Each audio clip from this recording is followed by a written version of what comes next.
I know the vast majority of the people here this morning have probably heard the lesson on the woman of the well multiple times. So what I decided was maybe I would take a little different approach this morning rather than the traditional approach and only focusing on Jesus' actual conversation with the woman at the well, and maybe some things that other people don't focus on, maybe I would bring up this morning. So maybe you've already heard this, maybe you haven't, I don't know, but if we get to the end of the Sunday school class, the end of this lesson, and you say, Tim missed the whole entire main message of the woman at the well and Jesus' conversation with her, there was a method in my madness, just so you know. I did it on purpose, hopefully knowing that you guys understand the main message there, but let's see where it goes. So I'm just going to give a little recap because we had a week break, and where have we been already in the book of John? So we're entering chapter 4. The book of John started with, who is Jesus? Who is this Word that became flesh? Who is John the Baptist? In chapter 1, it starts with, and we talked all about this, Jesus being baptized by John the Baptist and over by the Jordan east of Bethany, it's Bethany beyond Jordan, and at the end of chapter 1, we have Jesus getting disciples, Peter, James, John, Andrew, Philip, and Nathaniel. Chapter 2, we went into the wedding at Cana, Jesus' first miracle, changing water to wine. And we talked about that, and we talked about how he was showing them who he was. And one of the key verses to that section was in John chapter 2, verse 11, this beginning of miracles did Jesus in Cana of Galilee, and manifested forth his glory, and his disciples believed on him. So the miracles that Jesus did would be manifesting his glory, showing people who he was, his deity, and then also causing his disciples to believe who he actually is. And then we have Jesus going to Jerusalem, his first time to Jerusalem for Passover in chapter 2, and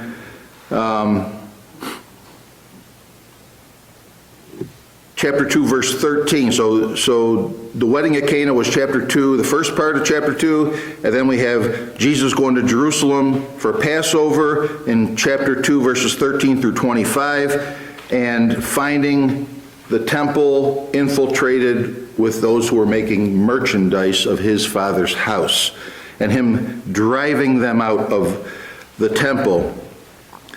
And then we went on to chapter 3, and Jesus finding Nicodemus in chapter 3, verses 1 through 21, and how Jesus was stating to Nicodemus, even though Nicodemus was a Pharisee, ye must be born again, in verses 3 and verse 7. And then we came to the all-familiar passage in verses 16 through 21, of chapter 3, for God so loved the world that he gave his only begotten Son, that whosoever believeth in him should not perish, but have everlasting life. And I don't like to stop there. I like to continue reading when I'm, talking to somebody about this, because I like verse 17. I like the message of verse 17. For God sent not his Son into the world to condemn the world, but that the world through him might be saved. That was the purpose of Jesus coming into the world. Not to condemn the world, but to offer salvation to everyone. He that believeth on him is not condemned, but he that believeth not is condemned already, because he hath not believed in the name of the only begotten Son of God. And this is the condemnation, that light is come into the world, and men love darkness rather than light, because their deeds were evil. For everyone that doeth evil hateth the light, neither cometh to the light, lest his deeds should be reproved. But he that doeth truth cometh to the light, that his deeds may be made manifest, that they are wrought in God. And one of the messages that Brother Schwanke brought out, he brought out this message in talking about verse 18 in John chapter 3, and he that believeth on him is not condemned, but he that believeth not is condemned already.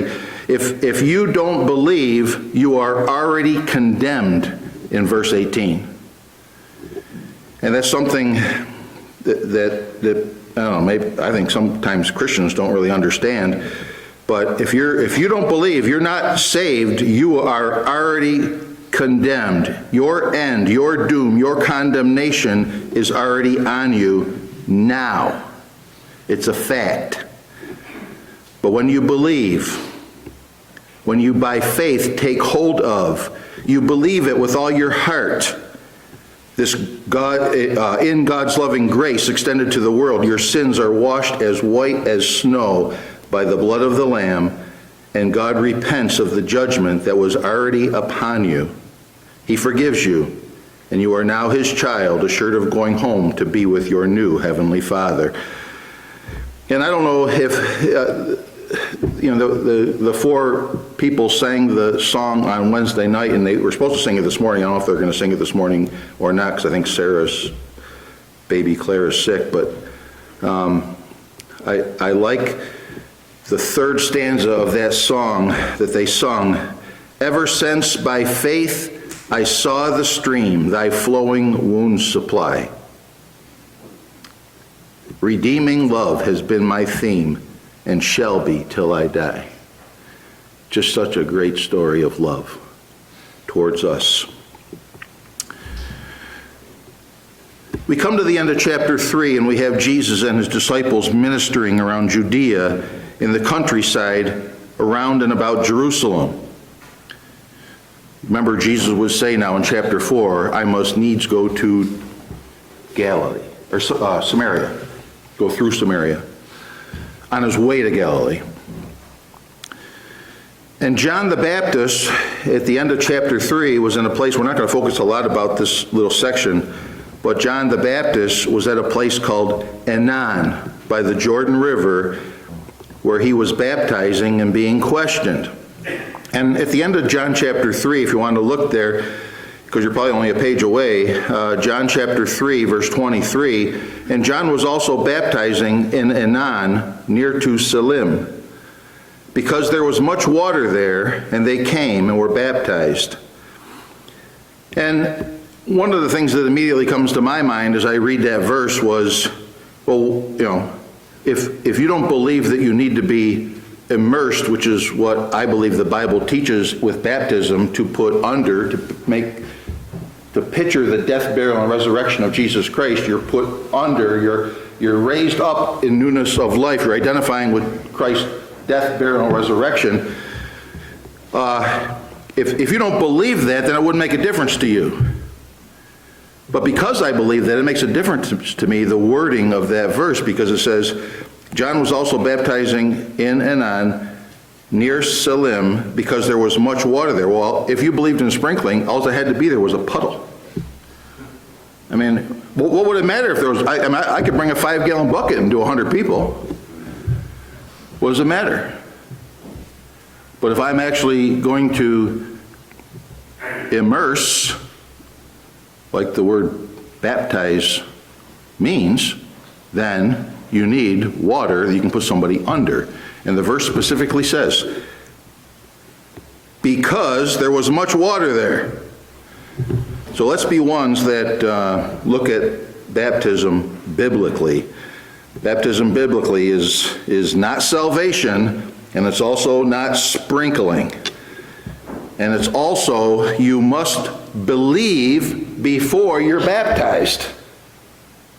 That's the nutshell of baptism. But then when you come to John chapter 3, verse 30, 35, and 36, you have John, in typical fashion, putting all the attention off himself and onto Jesus, which he has done consistently, we've noted through the book of John so far. In verse 30 of chapter 3, he says, "He must increase, but I must decrease." In verse 35, "The Father loveth the Son." Well, John's already said he's not the Son. He's not the one.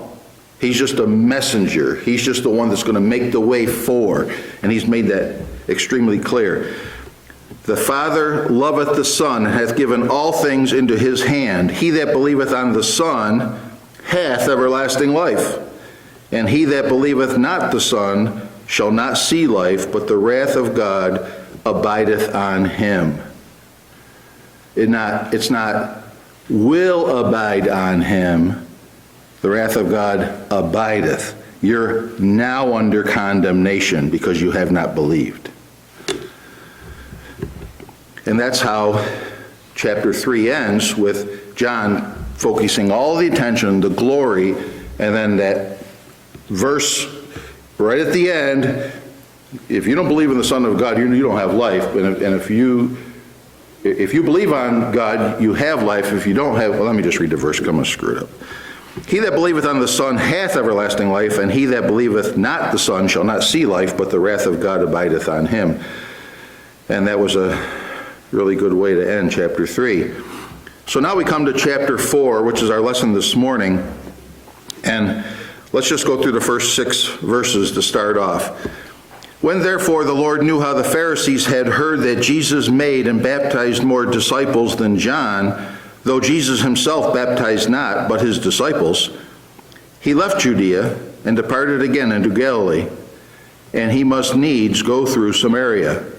Then cometh he to a city of Samaria, which is called Sychar, near to the parcel of ground that Jacob gave to his son Joseph." Remember that statement, okay? This is one of those things that maybe we don't think about too often. Near to the parcel of ground that Jacob gave to his son Joseph. Now Jacob's well was there. Jesus therefore, being wearied with his journey, sat thus on the well, and it was about the 6th hour. The whole 6th hour thing was kind of messing me up because, the Jewish day starts at 6 p.m. So I'm thinking the 6th hour would be midnight. And I still don't have an answer for that. So if you guys have an answer to this, I'd love to know, because I read through every commentary I could think of, and everybody agreed that it was 12 p.m. in the afternoon. And I still don't know how they came to that conclusion if it was the 6th hour. But, maybe 6th hour after daybreak, I don't know, but everyone agreed it was noon. And I really still don't understand how they got to that if the evening at 6 p.m. started the next day. So anyway, if you know the answer to that, I'd love to know. But everybody agrees it was noon. Noon makes sense, because if he was traveling, it would take him time to get there. It's the heat of the day, and he obviously was thirsty and tired. So that's that. Anyway, chapter 2, if you remember, ended with a statement about Jesus knowing what was in man, in the heart, in the thoughts, and the motivations of man. That's how the last verse or 2 of chapter 2 ends. And chapter 4 starts with Jesus knowing what the Pharisees heard and thought about him. So, when therefore the Lord knew how the Pharisees had heard that Jesus made and baptized more disciples than John, verse 3, he left Judea and departed again into Galilee. Well, he knew what was in the heart of man. He knew their motivations. He knew all these things. But you got to realize he had an appointment. And it wasn't at this time. He had an appointment, and that would be in the 4th Passover. And that was not going to happen until the 4th Passover. He also knew it was in the heart of men to make him king. Oh, you're the Messiah, then we're going to crown you king. Because that's who our Messiah, we think, is. Well, he knew all these motivations. He knew all these things. He knew who was going to want to put him to death. He knew who was going to want to make him king. He knew all their motivations. And if you notice, even here, he goes somewhere else and ministers somewhere else. He knows what's in the heart of man, and he knows what's in our hearts today. The same. But the timing of his death, his popularity, all these different things were all under his control. Just keep that in mind as you're reading through. So where does he go? He heads to Mount Gerizim, as if I'm pronouncing it correctly, almost 2,500 feet above sea level. And he says in verse 4, and he must needs go through Samaria. And let's just read verses 4 through 9. And he must needs go through Samaria. Then cometh he to a city of Samaria, which is called Sychar. Now, remember what I told you to remember. Then cometh he to a city of Samaria, which is called Sychar, near to the parcel of ground that Jacob gave to his son Joseph. Now Jacob's well was there. Jesus, therefore, being wearied with his journey, sat thus on the well, and it was about the 6th hour. And there cometh a woman of Samaria to draw water. Jesus saith unto her, Give me to drink, for his disciples were gone away unto the city to buy meat. Then saith the woman of Samaria unto him, How is it that thou, being a Jew, askest drink of me, which am a woman of Samaria? For the Jews have no dealings with the Samaritans. And that was a true statement. The Jews looked at the Samaritans with disgust, and a lot of times would travel out and around Samaria so they wouldn't have to travel through it. Well, why? Well, Samaria was part, if you remember, Solomon died, his son Rehoboam didn't listen to his dad's counselors, he listened to his friend group of young people, did 100% the wrong thing, and the kingdom is now divided in half. 10 tribes to the north, 2 to the south, you have Israel and Judah. Well, Samaria is in the 10 tribes to the north. The Assyrians take over the 10 tribes to the north after some time passes. And then in 722 and 715 BC, the Assyrians send people there to populate, along with these Jewish people, this area where the 10 tribes were. And like everything, which is why God warned them, but of course they didn't listen, and we're no better, we don't listen. And as time went on, the people that were part of these 10 tribes had mixed marriages, now mixed ancestries, now mixed devotion to different gods, heathen practices, all mixed up with this. And the Bible said it would happen. Look at it. This was one, if you don't drive these people out and you have a girl mixed together, their daughters are going to take your sons away, and your sons are going to take their daughters, and all these different things are going to happen. And that's exactly what happened. And in Christ's time now, you have this land called Samaria, which is this mishmash of Jewish and heathen and all these things. And you have this bad blood still 300 years later of the South against the North. I mean, I know that's unconscionable for us in America to think that there could be an issue between South and North, right? Yeah. There's still people in our country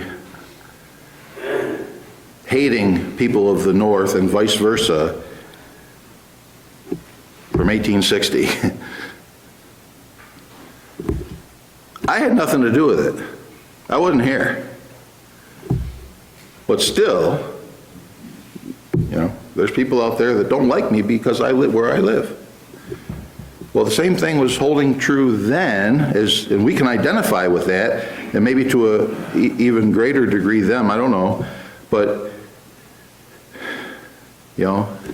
they were divided, they fought, they were both taken over, now they're, all mixed up, and you have these, it's a little different in this way, that you have, the Jews, the pure Jews, hate the Samaritans, or the mixed, or the people that are mixed with something else, Jews, / whatever. And they have this hatred and despise and look down their nose at these people. I mean, really bad. So, they walk around to get to Galilee. That's where we are today, or in this section here. There's still bad blood between them. And now you picture Jesus saying, I must go through Samaria. And I can't help but think that Jesus gets there, he sits on that well, Jacob's well. He knows everything from eternity.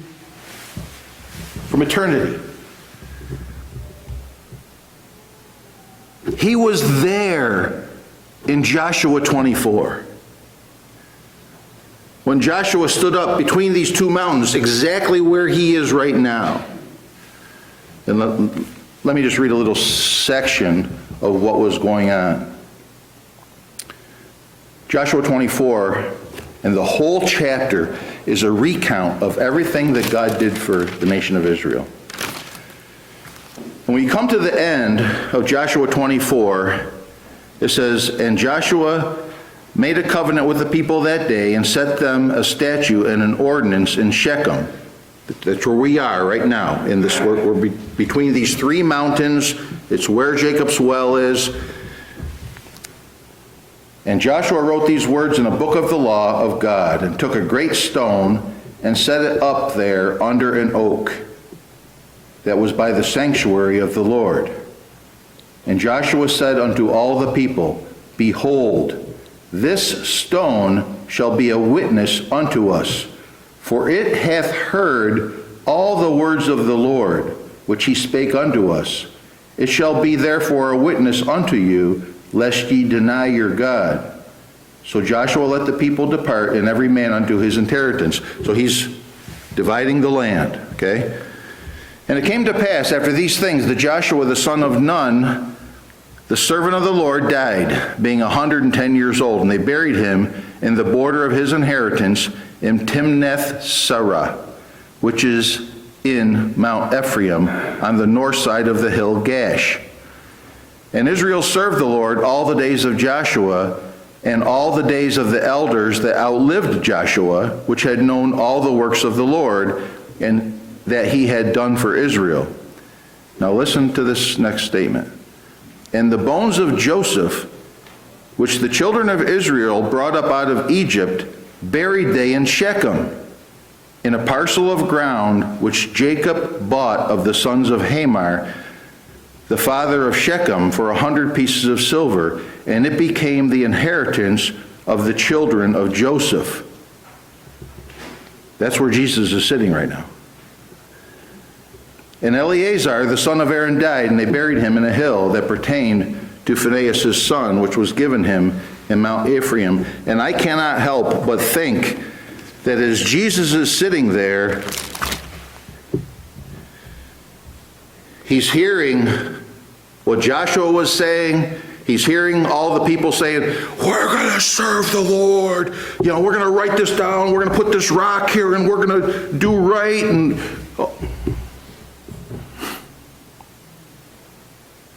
they did it until the people that lived through it died.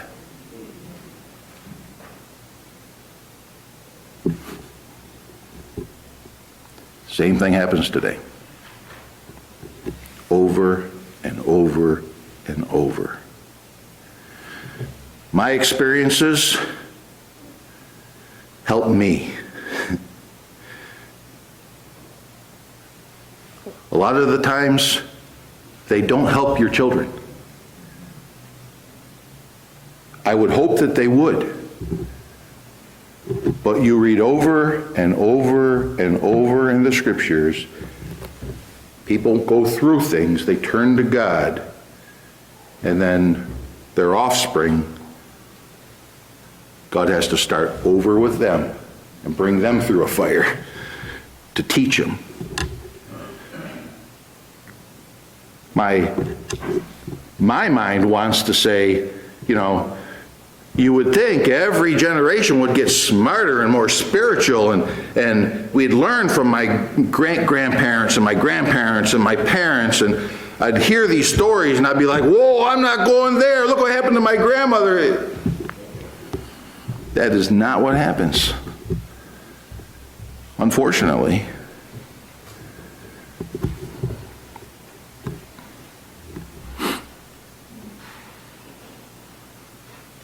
I don't know, sometimes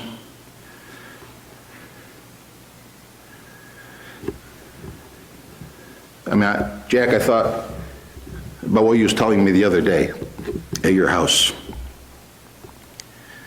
And a lot of times, we go through things. The nation of Israel went through things.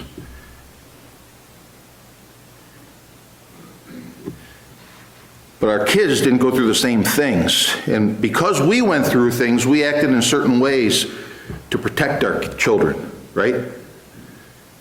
But they don't really understand it because they didn't go through it. They didn't go through, they weren't a bartender. They weren't a mom that was raised in a large family with all these issues, right? All of us have a different story. And it would somehow be nice if the next generation could identify with our stories. And maybe we don't rehearse it enough, I don't know. Identify with our stories so that they grab on and say, look, I'm going to teach my kids, I'm going to be thankful, and I'm going to be all this thing, because I listened to the stories of what happened. So important that we teach our kids what we've been through, what we learned. And it'd be so helpful, it'd be so encouraging, let me put it that way, if they would take those stories and then avoid the pitfalls that we fell into, right? Well, the same thing happened here, all these years before. They're all standing there in the same valley. This has such a history. It's the land that Jacob gave to Joseph, and Joseph's buried around there, and Joshua's buried around there, and this is the well that Jacob dug.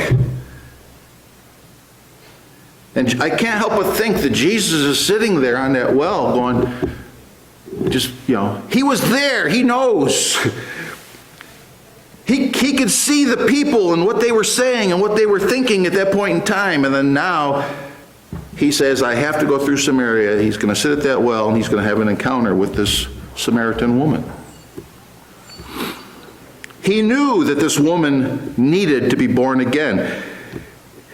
And once she was born again, would have a powerful, powerful testimony to others and bring others to him. And secondarily, he wanted to teach his disciples an important lesson about evangelism. This is my view on it. Evangelism is to everyone. It's to all creatures. It's the whole world. And just to be current in my illustration, everyone. From Mother Teresa to O.J. Simpson. From Nicodemus to the woman at the well. Nicodemus, a person that one would look at and say, he's righteous.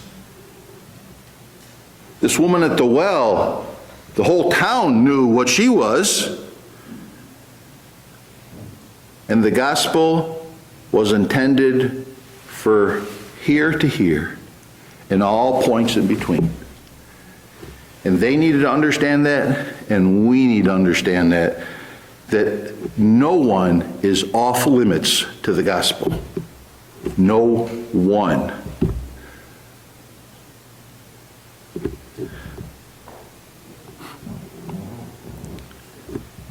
As we go through this story, and I guess I rambled too long, but as we go through this story, we're going to see a similarity between the woman at the well and Nicodemus. We went through Nicodemus, and if you remember Nicodemus, he, as Jesus was saying, you must be born again, he's picturing the physical birth again. He's going physical. Jesus is talking spiritually, he's talking physical. He's thinking physical. And the same thing will happen here. She thinks physical. I'm offering you water that will it will quench your thirst forever. And she's like, you don't even have a bucket. But then the light comes on. And in John chapter 4, verse 24 through 26, it says, God is a spirit, and they that worship him must worship him in spirit and in truth. The woman saith unto him, I know that Messiah cometh. So she knew the history. She understood what was going to happen. How or what, maybe her parents told her, I don't know. Which is called Christ. When he is come, he will tell us all things. Well, guess what? He's about to tell her all things, and probably not what she was expecting him to tell her. And just so there's no understanding, miss, verse 26, Jesus saith unto her, I that speak unto thee am he. No question about it. He's telling her, I am the Messiah.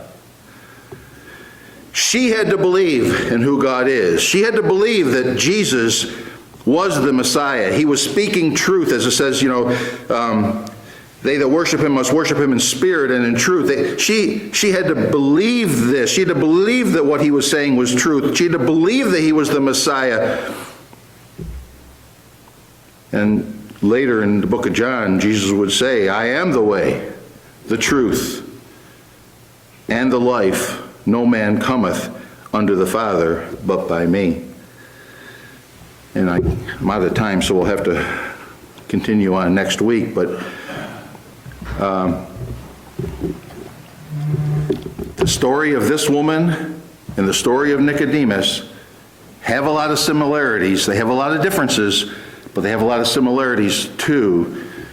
And we'll continue picking that up next week. But let's have a word of prayer. Father, again, we thank you for your word. Thank you for